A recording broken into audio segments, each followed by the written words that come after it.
The 27th of November, 1868. A freezing dawn in the Oklahoma wilderness. George Armstrong Custer, a disgraced Civil War hero, leads his 7th Cavalry through a blizzard, ready to strike a Cheyenne village. But was this a daring battler, a tragic massacre? And what does it tell us about the man who'd meet his fate at Little Bighorn? Stick with me as we uncover the truth behind the Battle of the Washita. It's a land of vast prairies, endless skies, and deep tensions. Settlers are pouring into Kansas and Oklahoma, building homes on lands long held by native tribes like the Cheyenne, Kiowa, and Arapaho. These tribes fight to protect their way of life, raiding settlements to push back. The U.S. Army is caught in the middle, tasked with keeping peace but often escalating the conflict.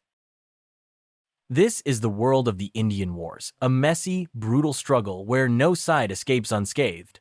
At the heart of our story is the Battle of the Washita, a clash that would change lives, spark debates, and set the stage for one of history's most famous last stands.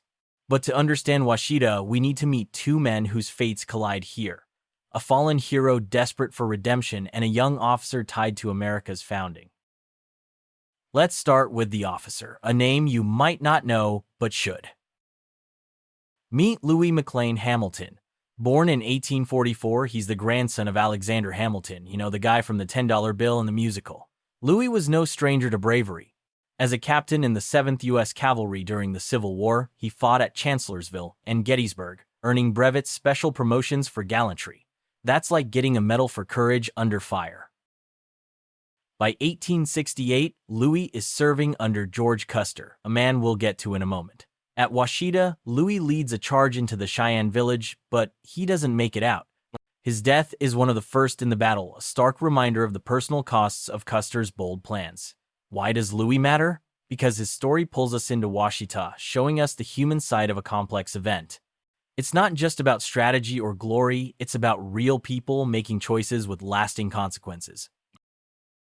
So why was Custer leading this attack, and what was he trying to prove? That's where our story really begins. This video isn't just about what happened at Washita on that cold November day. It's about why it happened and how it shaped one of the most famous figures in American history, George Armstrong Custer. You probably know Custer for his final stand at the Battle of the Little Bighorn in 1876, where he and over 260 of his men were wiped out by Sioux and Cheyenne warriors. But to understand that disaster, we need to go back 8 years to Washita. Washita was a turning point, a moment that taught Custer and his officers lessons about warfare, leadership, and risk. Some say it made him overconfident, others say it showed his genius. We're going to dig into the details, walk through the battle step by step, and ask tough questions. Was Washita a necessary victory or a moral failure? By the end, you'll have the tools to decide for yourself. Ready? Let's step into Custer's world. But first, we need to know who Custer was before Washita and why he was so desperate to make a mark. To understand George Custer at Washita, we need to know where he was in 1868. Let's rewind a bit. During the Civil War, Custer was a superstar. At just 23, he was leading cavalry charges, earning the nickname Boy General. By 1865, he'd been breveted to Major General, a huge honor for bravery. He was bold, flashy, and loved the spotlight. Newspapers couldn't get enough of him. But when the war ended, so did Custer's glory days. The army shrank, and Custer was demoted to lieutenant colonel, a big step down. His old friend General Philip Sheridan put it perfectly. Custer had trouble adapting to his new role. Imagine going from a rock star to a desk job overnight. That was Custer's reality, and he didn't handle it well. In 1867, things got worse. While leading the 7th Cavalry in Kansas, he messed up big time. He went AWOL, leaving his post to visit his wife Libby. He neglected government property, letting horses and supplies go to waste. Worst of all, he ordered deserters shot without a trial, a harsh move even for the Wild West. The army had enough. In November 1867, a court-martial at Fort Leavenworth found him guilty on all 3 charges. His punishment? No rank, no pay for a whole year. For a man like Custer, who lived for action and acclaimed this was a gut punch, he was sent home to Monroe, Michigan, feeling like a failure. But was this the end of his story? Not even close. the 24th of September, 1868. Custer's sitting in Monroe, Michigan, probably wondering if he'll ever lead men again. Then a telegram arrives from General Philip Sheridan, his old Civil War mentor. Sheridan's running the Department of the Missouri, and he's got a problem. Cheyenne, Kiowa, and Arapaho tribes are raiding settlements across the southern plains. The Army needs a tough commander to stop them, and Sheridan knows Custer's the man for the job despite his mistakes. The message is clear. Get to Kansas now and take charge of the 7th Cavalry. This wasn't just a job offer, it was Custer's ticket back to glory. Sheridan was betting on his protégé's knack for bold, decisive action. Custer didn't hesitate. He packed his bags and headed west, eager to prove he was still the hero of his Civil War days. Why did Sheridan trust Custer after all his screw-ups? Simple. The Indian Wars were heating up, and Sheridan needed someone who could strike hard and fast. Custer's reckless streak, the same thing that got him in trouble, was exactly what Sheridan wanted on the battlefield. But this campaign wasn't going to be easy. Custer was about to face blizzards, tough terrain, and a determined enemy. So what happened when Custer got to Kansas? That's where the real adventure begins. Stick around to find out how he led his men into the Washita Valley and what it cost them. By late November 1868, Custer arrives at Camp Supply in what's now Oklahoma, ready to lead the 7th Cavalry on Sheridan's mission. He's got a big force, 11 companies, which means about 29 officers and over 840 enlisted men. That's a lot of soldiers bundled up in blue coats, rifles slung over their shoulders, facing a snowy wilderness. Alongside them are 12 Osage scouts, men who know the plains like the back of their hand and hold a grudge against the Cheyenne from old tribal feuds. There's also a small group of civilian scouts and teamsters, the guys handling wagons loaded with food, ammunition, and supplies. Custer's put together a unit built for action. The Osage scouts are especially crucial because they can track in conditions that would stump most soldiers. The Army's playing a hard game here, leaning on rivalries between tribes to get an edge. But it's not all smooth sailing. They're setting out in a brutal blizzard with snow stacking up and temperatures plunging. Keeping this group moving is going to take everything Custer's got. Their job is clear, but it's not going to be easy. Sheridan's plan is straightforward but ruthless. Custer's to march south from Camp Supply, find trails left by Cheyenne, Kiowa, or Arapaho raiders, and attack their winter villages. Winter's the perfect time for this, because the tribes are less mobile. Their food supplies are low, their ponies aren't in top shape, and families are camped along rivers, like the Washita, to stay sheltered. By hitting these villages, destroying their homes and supplies, Sheridan wants to crush their ability to raid settler towns. Raids were a real problem for the Army. Tribes would sweep in, take horses or cattle, and disappear into the plains. Custer's mission is to track those raiders back to their camps and hit them where it hurts. Problem is, not every Cheyenne is out fighting. Some, like Black Kettle's band, are trying to stay peaceful, camping quietly to avoid trouble. Sheridan's orders don't make that distinction. He's looking for a loud victory to send a message, and Custer's ready to make it happen. The first challenge is finding a trail to follow. That search starts right away, and the weather's not helping. On the 23rd of November, Custer's column heads southwest from Camp Supply, plunging into a snowstorm that's as fierce as it gets. Snow's falling so heavy it's like walking through a white curtain. Horses slip on icy patches, and the men are hunched against the cold, their breath freezing in the air. Custer's up front holding a compass, guiding them step by step. They manage 14 miles that first day, a tough haul in those conditions. For the next 2 days, they keep pushing south-southwest, eyes peeled for any sign of a native trail. They find nothing. No tracks, no campfires, just more snow. The soldiers are exhausted, the horses are wearing down, and the wagons keep getting stuck in deep drifts. Custer's relentless, though. He knows every day without a lead lets the raiders slip further away. Winter days are short, and he's racing against time. He's in his element here, leading from the front, keeping his men focused despite the misery. But there's a hitch. The Army doesn't have much solid info on where these villages are. Without a trail, they're wandering in a frozen maze, hoping for a break. Then on the 4th day, something finally gives. The 26th of November, Major Joel Elliott's leading 3 companies ahead of the main column when he spots a fresh trail. About 150 warriors crossing the Canadian River heading south. Those tracks likely left by Cheyenne raiders are a straight line to a village. Elliott sends a courier sprinting back to Custer with the news. Custer doesn't miss a beat. He orders Elliott to follow the trail until 8 p.m. without stopping. To protect the supply line, he assigns 80 men to guard the wagon train. Those wagons are carrying the ammo and food they can't afford to lose. Then he takes Captain George Yates' Company F, a solid unit, along with some ammunition wagons, and hurries to join Elliott. By 9 p.m., they're together looking at a trail that's practically glowing with promise. Custer can feel it. A village is close, maybe just beyond the next hill. The pieces are falling into place, but what's waiting in that valley is about to test everything he's got. Around midnight, Custer's moving ahead of his column with just 2 Osage scouts. They're creeping through the dark when they spot something in the Washita River Valley below. A huge herd of ponies grazing quietly. Then they hear dogs barking from a nearby camp. Custer later wrote he felt almost breathless excitement. This is it. A Cheyenne village right in front of him, likely caught off guard. Those ponies and barks tell Custer it's a big settlement, probably home to hundreds. It's exactly what Sheridan wanted. A target ripe for a surprise attack.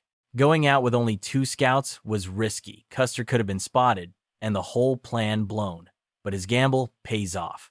He's found Black Kettle's village, and now he's got to act fast, before anyone notices his army lurking in the shadows. Back with his officers, he hatches a plan to strike at dawn.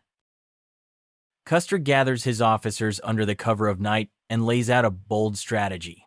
He's going to split the 7th Cavalry into 4 groups to surround the village and hit it from all sides at first light. Here's how it breaks down. Major Joel Elliott takes 3 companies, including Captain Frederick Benteen's Company H, and sets up on the east side. Captain William Thompson with 2 companies covers the south and southwest. Captain Louis Myers and his 2 companies hold the west. Custer himself leads 4 companies from the north, split into 2 squadrons, one under Captain Robert Mayhew West. To back them up, there's a 40-man sharpshooter team led by Lieutenant William Weiner Cook, ready to pick off anyone who tries to run. And here's a wild detail. The regimental band's coming along to play Garryowen, a lively Irish tune to kick off the attack. It's not just for morale, it's a signal to coordinate the charge. Custer's learned from past flops like Pawnee Fork in 1867, where natives slipped away. This time, he wants no escapes. It's a tight plan, but tricky. The snowy terrain and darkness make timing tough, and one misstep could ruin the surprise. Custer's banking on his Civil War experience to pull it off. As dawn nears, the tension's thick, and Custer's got one big worry. At dawn, Custer's leading his northern column toward the village, heart pounding. He's got a nagging fear. What if the camp's empty? It happened before at Pawnee Fork, where the natives vanished, leaving him with nothing. But then he sees smoke curling up from the lodges, a sure sign people are there, cooking fires, warming their homes. Relief washes over him, but only for a moment. The band strikes up Garryowen, its notes cutting through the cold air. Almost instantly, a single shot rings out, maybe a Cheyenne sentry or a jumpy soldier, no one's sure. That shot's like a starting pistol. The 4 detachments charge in hooves, thundering snow flying.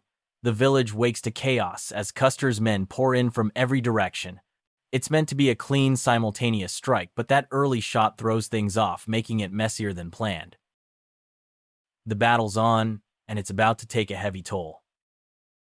Custer's group storms through the village, pushing past lodges to set up a command post on a small hill about a quarter-mile beyond the river. But the cost comes quick.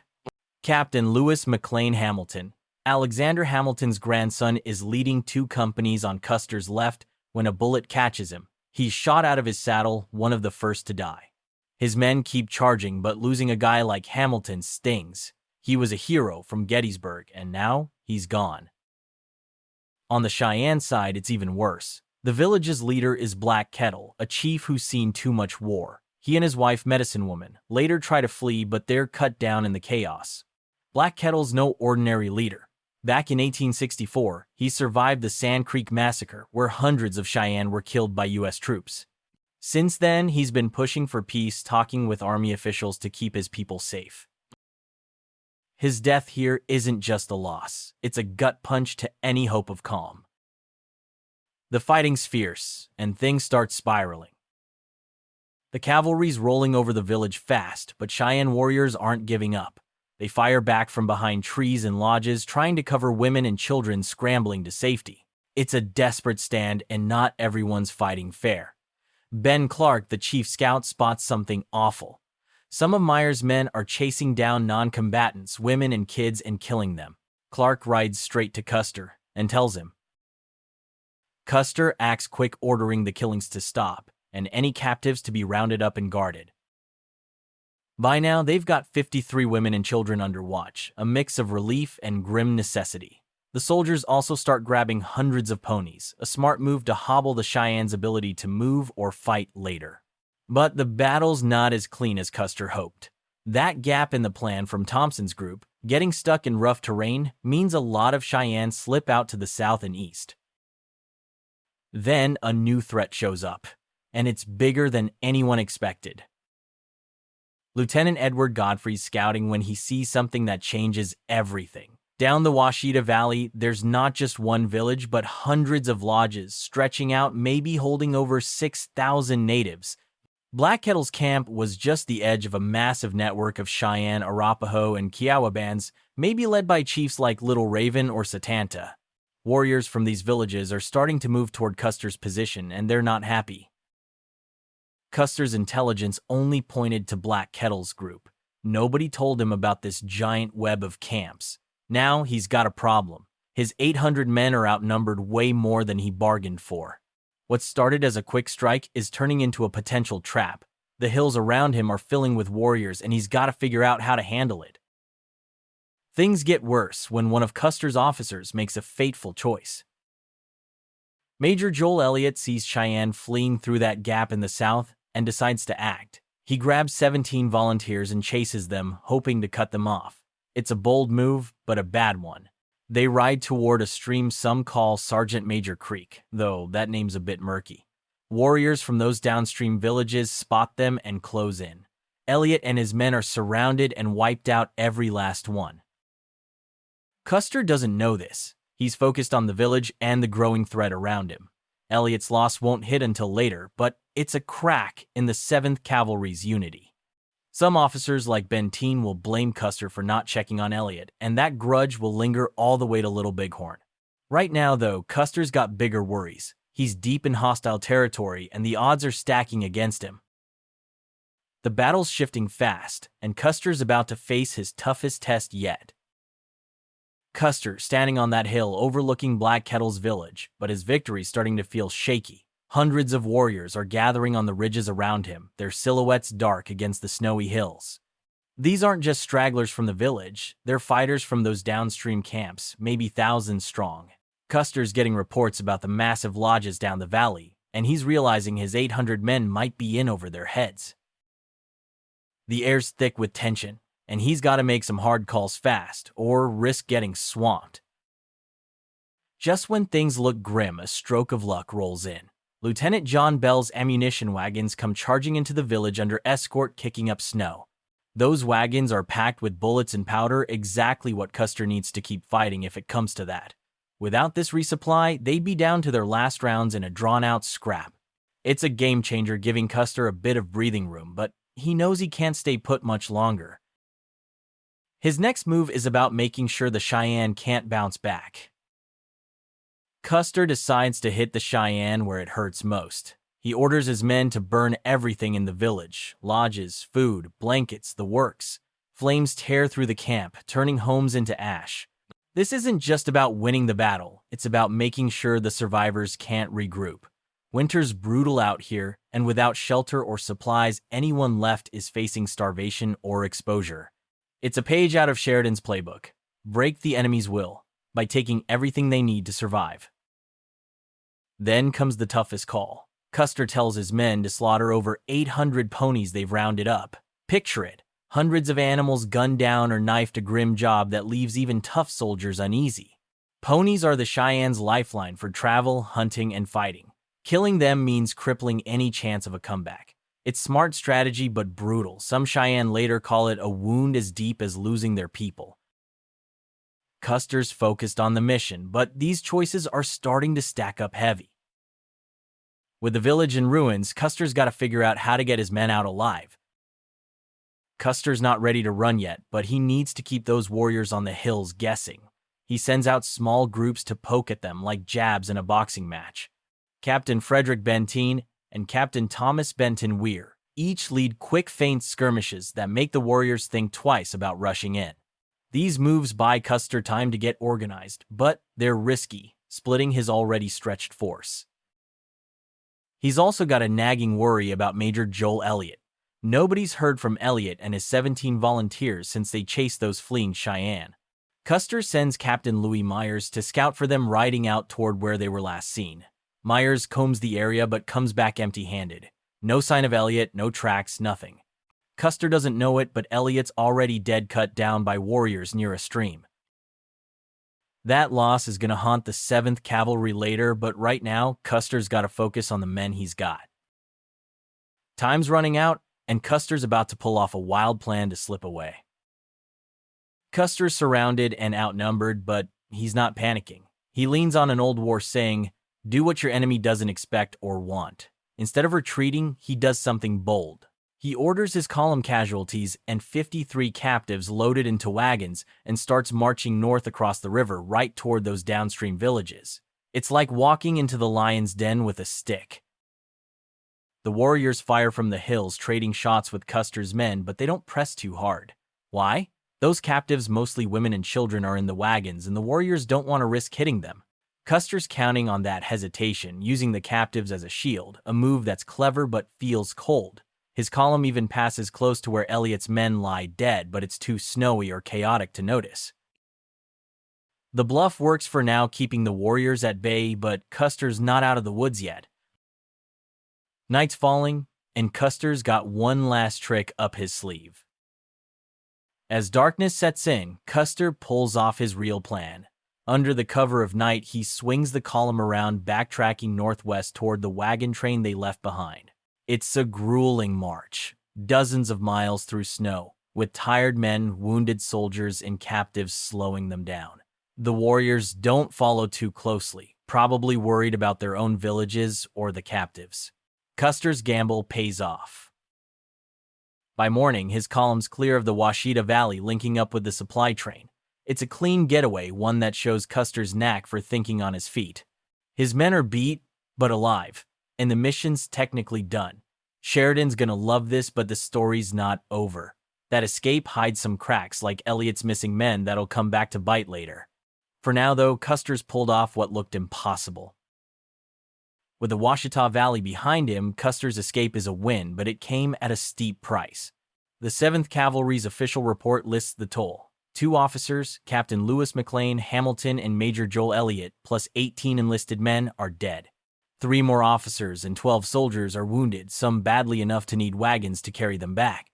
That's 20 killed, and 15 hurt a heavy hit for a single morning's fight.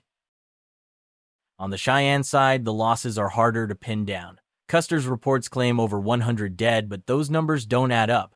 A Cheyenne historian, George Bent, dug into oral histories years later in the early 1900s and came up with a clearer picture. About 13 men, 12 women, and 5 children killed. No one's sure how many were wounded. The gap between Custer's numbers and Bent's shows how he puffed up the enemy body count to make the battle look bigger. Then there's the captives. 53 Cheyenne, mostly women and children, now under guard.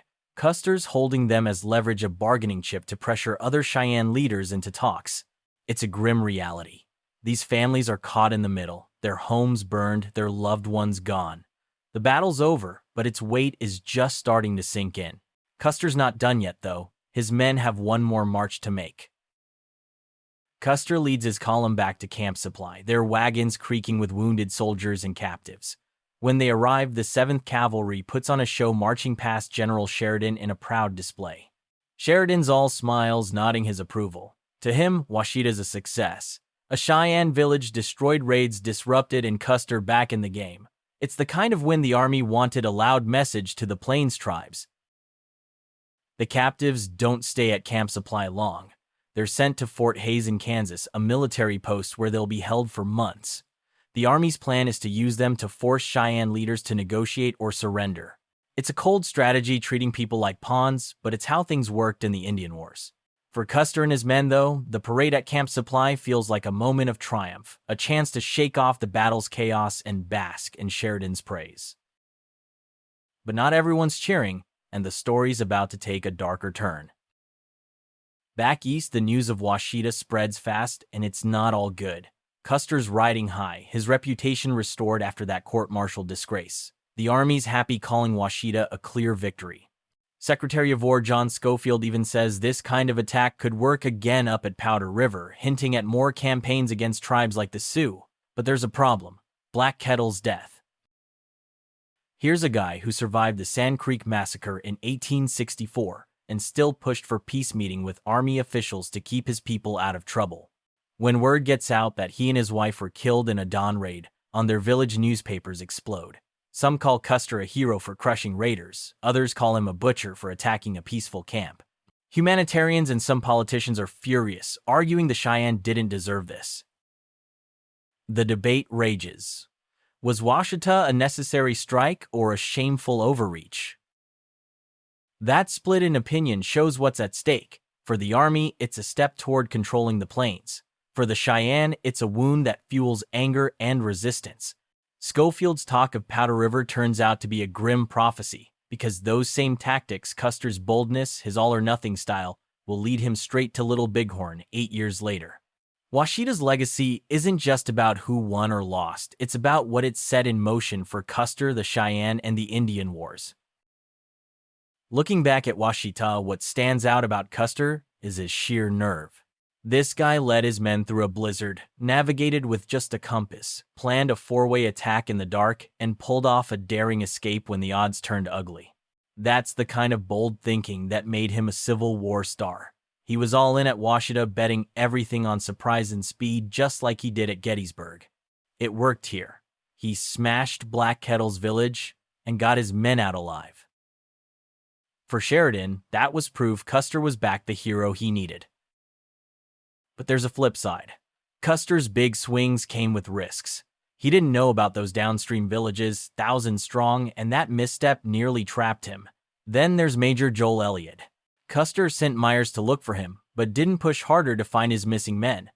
That choice left a sour taste for some officers, like Benteen, who'd carry a grudge for years.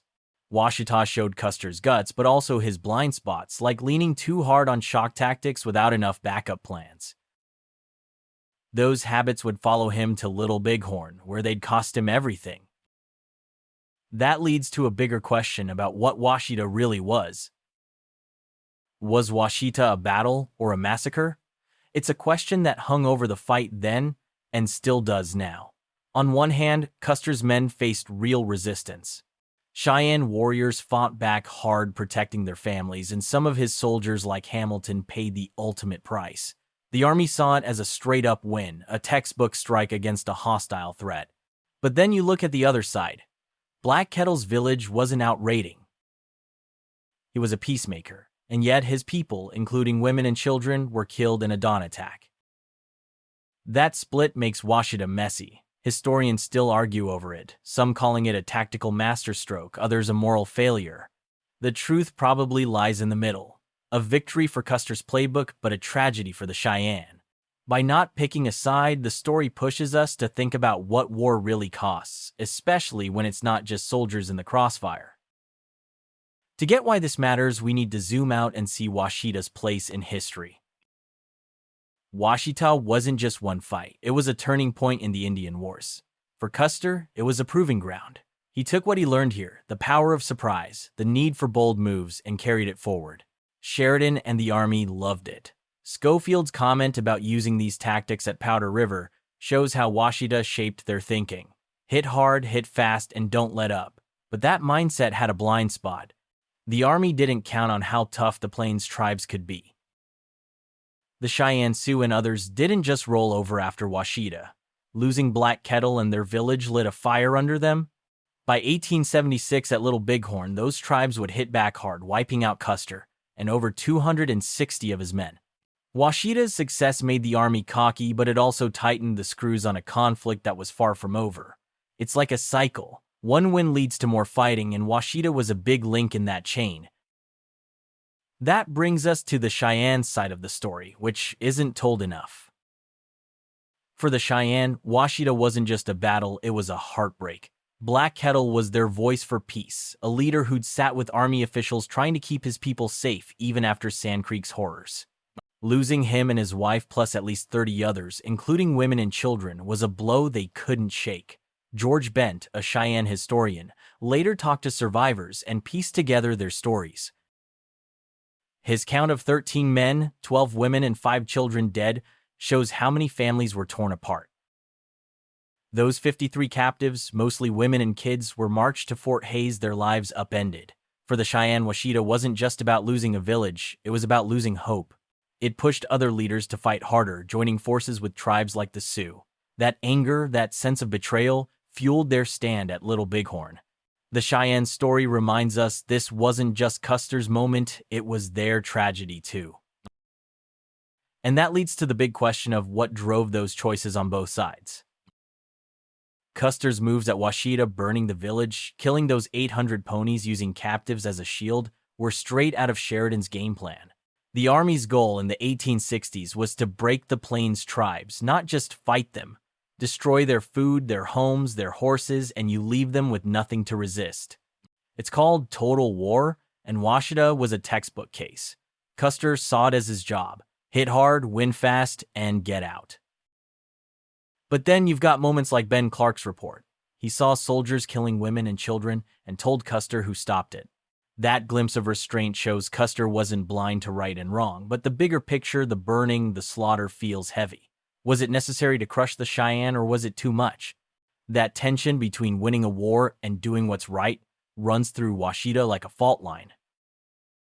It's the kind of question that makes you wonder about the cost of ambition and the price of following orders in a messy war.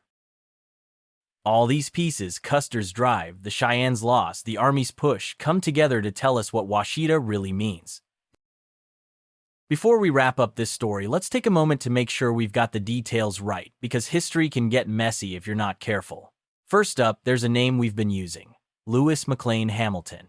Some older accounts might call him Lewis Hamilton, but that's a mix-up probably from confusion with a modern race car driver. Louis was Alexander Hamilton's grandson, a captain in the 7th U.S. Cavalry, not the 3rd Infantry, as some stories got wrong. His role in Washita, leading a charge and dying early, is backed by the 7th Cavalry's own records, clear as day. Then there's the battle's name. You might see it called Washita in some places, but that's off. It's Washita, plain and simple, tied to the river in Oklahoma where it all went down. Another detail that's a bit fuzzy is the spot where Major Joel Elliott and his men were killed. Some call it Sergeant Major Creek, but that name's not solid in most records.